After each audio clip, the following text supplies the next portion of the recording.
can't say much about Ghostbusters that hasn't already been said, but I will say this. Ghostbusters 2016 will go down in movie history as one of the most obnoxious and idiotic marketing campaigns of all time. It's the kind of thing they'll be teaching in business administration classes 20 years from now, on how not to sell a product. Instead of simply ignoring the trolling so they could focus on making a good movie, they gave the trolls what they wanted, which was a reaction. Over the next year, they did a fantastic job of burning bridges with the Ghostbusters fanbase wherever it could, and in retaliation, they vowed not to see the movie, and look what happened. Although, to be fair, the movie itself wasn't worthy of the controversy it generated. It was just another mediocre summer blockbuster, and with its massive $144 million budget, which was downsized from its original $169 million budget, and it's easy to see that this film was doomed from the start. Sony has a pretty bad habit of overspending on their big tentpole movies. Did Ghostbusters really need to cost $144 million?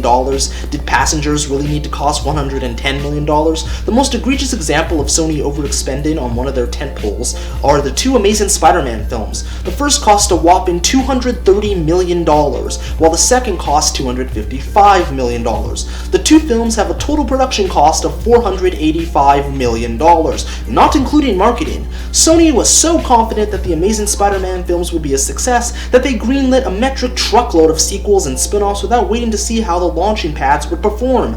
The Amazing Spider-Man films became a case of diminishing returns, with the second in particular being the least financially successful film in the franchise. In fact, it needed to gross at least $1 billion in order to be considered a success. After The Amazing Spider-Man 2 underperformed at the box office, all plans for a shared Spider-Man cinematic universe were cancelled, which forced Sony to make a deal with Marvel Studios to bring the character into the Marvel Cinematic Universe. And if you've watched Captain America Civil War last summer, then you know the results speak for themselves. And the upcoming Spider-Man Homecoming looks to be an absolute blast if the trailers aren't any indication. Amy Pascal once proclaimed that Sony Pictures had become more fiscally responsible. This is coming from the same studio who spent millions on duds like Pixels, Aloha, After Earth, White House Down, and Annie. Fiscally responsible my ass. And then there's the disappointment known as Passengers. This sci-fi romance cost $110 million. Most of that cost was Jennifer Lawrence being paid an astonishing $28 million, plus 30% of the back end, while the actual star of the film, Chris Pratt, was paid $12 million. Don't get me wrong, Lawrence is a good actress, but she's not worth $28 million. Outside of the Hunger Games franchise, what other big hits has she had? But what about X-Men, Days of Future Past, and American Hustle? She wasn't the main star in either of those. She was just one part of a much larger ensemble cast. Those films succeeded because they were good, not because she was in them. Her two main starring vehicles underperformed at the box office. A-list or not, in order for studios to justify giving a big paycheck to a big name actor, they need to bring in the box office returns, something Lawrence hasn't been able to do outside of the Hunger Games.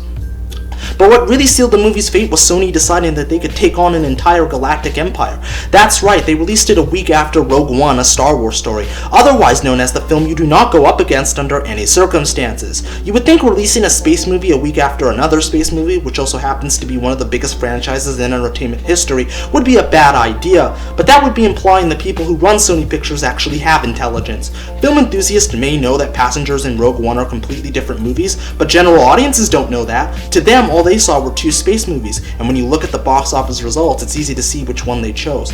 Combine everything I just mentioned with the poor reviews it received, and it becomes quite clear why the box office performance of Passengers was substantially disappointing. Chris Pratt's career will be fine, just look at what he has coming out, but I truly fear for Jennifer Lawrence. Her next two starring vehicles are Mother and Red Sparrow, which are more prestige-based than tentpole. If Joy and Passengers are any indication, then these films will be box office disappointment that will further depreciate her bankability in the eyes of major studios. Sony has an alarming lack of tentpole franchises. When you compare them to the likes of Disney, Fox, Warner Bros., and Universal, it's pretty embarrassing. Hell, even Sony Interactive Entertainment has more bankable franchises than Sony Pictures. Resident Evil and Underworld are on its last legs, Men in Black ended in 2012 on a less than positive note, Ghostbusters for the time being has been shelved, and the future of the Jump Street franchise is currently up in the air as the original directors, Phil Lord and Chris Miller, have moved on to other projects. There was talk of a crossover with Men in Black titled MIB 23. Yes, this was an actual thing. Sony announced it at last year's CinemaCon, but since then the project has stalled and has been effectively cancelled, according to franchise co-star Jonah Hill. All Sony has going for them in terms of temples are Spider-Man and James Bond, and even those are on shaky ground these days. The upcoming Spider-Man Homecoming is much more of a Marvel film than it is a Sony one. Sure, Sony still finances the films and has final greenlight authority, but Marvel is the one calling most of the shots, and if you had the unfortunate task of watching the last 3 Spider-Man films, then you know that decision is for the best. Hell, even the official Disney blog, Oh My Disney, listed Homecoming as part of Disney's 2017 film slate, even though it actually isn't. Not to mention they have all the merchandising rights, and as we all know, merchandising is substantially more profitable than the films themselves. So no matter what Sony does, Disney will end up pocketing a huge payday from Homecoming's success, which makes their decision to sell the merchandising rights in 2009 even more baffling in hindsight. James Bond was never theirs to begin with. Their contract expired with the release of 2015's Spectre. Rumors have been circulating for a while that Eon Productions, the company that owns the rights to the franchise, is looking to shop it around to another studio for distribution, with Warner Brothers being the most likely candidate. While Sony could make a bid to keep the franchise in Culver City, Eon probably wouldn't balk, given the precarious position Sony's film division is in right now. Sony themselves might decide that James Bond isn't worth keeping, as their profits have been minimal at best compared to Eon and MGM. At the time of writing this, no decision has been made, but I have a feeling that James Bond will be on the move and will land at another studio not named Sony Pictures.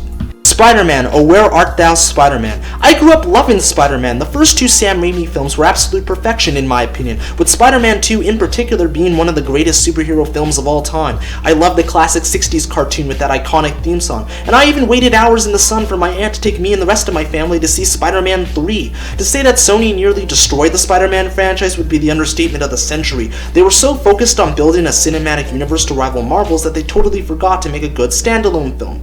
I'll be honest with you, I didn't see the first Amazing Spider-Man when it came out in theaters. In fact, I didn't see it until a free movie day at my local Cineplex here in Ajax a year later. This was the first Spider-Man film in which I was bored. The story was hollow and predictable, the retelling of the origin story was unnecessary, the characters were underdeveloped, and overall it just apes from the original trilogy a little bit too much. I haven't seen the second film at the time of writing this, but I've heard it's plagued with a lot of the same problems the first had, in addition to throwing in tons of villain subplots and character references to set up future movies. The biggest complaint I've heard about The Amazing Spider-Man 2 is the fact that it feels like a commercial, a feature-length trailer that sets up other movies during the movie you're currently watching, instead of making a good standalone movie. Sony had 30 Spider-Man movies in development at one point. No, I'm not kidding either. Venom was going to get his own movie, the Sinister Six was going to get their own movie, Black Cat was going to get her own movie, and even Spider-Man 2099 was going to get his own movie. Needless to say, it was a clusterfuck of epic proportions. If I were to simply list all of the Spider-Man sequels and spin-offs, we'd be here all day. So instead, go watch Part 3 of the Spider-Man Cinematic Saga mini-documentary by Midnight's Edge if you want greater insight to the cinematic universe Sony was planning. It's not hard to see why Sony was so reluctant to sell the Spider-Man franchise back to Disney and Marvel. As I mentioned before, it's one of their only major tentpole franchises they have going for them. To date, the Spider-Man film franchise has grossed $3.9 billion worldwide, making it the 8th highest grossing film franchise of all time. With those kind of numbers, you can see why Sony was so desperate to launch a Spider-Man cinematic universe. It was a way to keep their cash cow alive, as the franchise was practically on life support. In fact, they didn't want to make a deal with Marvel Studios, as they felt they were fine on their own and knew what they were doing with the webhead. Ultimately, in the end, Sony's higher-ups in Japan forced their American counterparts to make a deal with Marvel to bring the character into the MCU, and the rest, as they say, is history. Sony Pictures is a studio run by politics and egos. It doesn't respect artists and creative talent. It's plagued by poor management and idiotic decision-making. It has an alarming lack of tentpole franchises. And lastly, it's run by incompetent morons who are completely out of touch with what today's audiences want. Will Sony Pictures make a comeback and become a powerhouse once again? I don't know, to be honest, but I do hope that they can turn trends around. They've released a lot of shitty movies in the last few years, but it's also released its fair share of good ones. Hopefully their attempts at new tentpole franchises such as The Dark Tower, Jumanji, and Amy Schumer's Barbie work out, because if they don't, by this time next year, Sony Pictures could be very well owned by Skynet. That's all the time I have for today. Thank you so much for watching this epic 2-part extravaganza, and until next time, remember to stay frosty and keep it weird.